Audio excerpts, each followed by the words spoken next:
क्या माता सीता लंका नरेश रावण की पुत्री थी? इस प्रश्न का उत्तर जानने के लिए एक कथा सुनिए।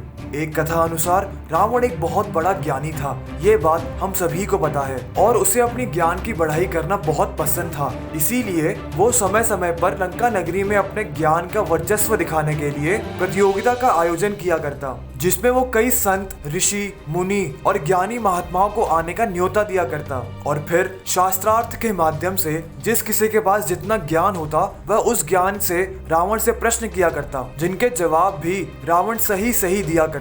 जब ये सभी ऋषि महाराज और ज्ञानी महापुरुष रावण से शास्त्रार्थ में हार जाते तो बदले में रावण कर यानी टैक्स लिया करता। कर के रूप में रावण हीरे जवाहरात या फिर धन दौलत नहीं लेता था। धन दौलत बहुत थी रावण के पास। कर के रूप में रावण उन संत महात्माओं का रक्त यानी खून लिया करता और उस रक्त को रावण एक कलश में संभाल के रखता था। रावण को मिथिला राज्य से द्वेष की भावना थी। उसको पता था कि एक मिथिला नाम का राज्य है जो लंका नगरी से भी बहुत सुंदर है और रावण चाहता था कि उसकी नगरी लंका ही सबसे सुंदर दिखे।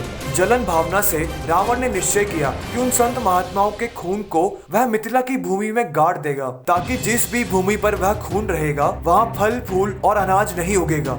इस विचार के साथ रावण ने यह कलश मंदोदरी को संभाल कर रखने को दिया, क्योंकि रावण को कुछ कार्यवश कहीं बाहर विचरण करने के लिए जाना था। रावण ने मंदोदरी से कहा कि यह कलश मैं तुमसे कुछ समय बाद आकर लूंगा, अभी मुझे कहीं बाहर जाना है।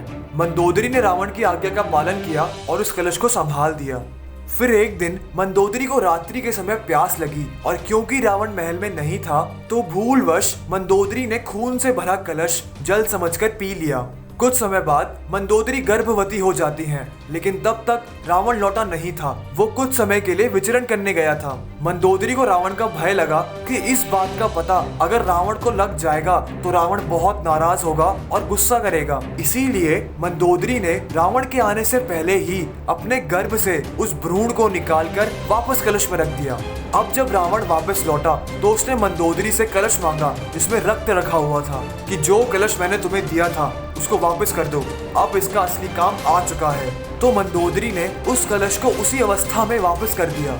अब रावण मिथिला नगरी जाता है और एक खेत में जो कि महाराज जनक का था वही एक कलश गाड़ देता है और मन ही मन बहुत खुश भी होता है कि अब इन संत महात्माओं का रक्त इस नगरी में गड़ चुका है और अब इस नगरी की बरकत होना असंभव है। लेकिन नियति का खेल देखिए, कई समय तक यह कलश धरती माँ के गर्भ में था।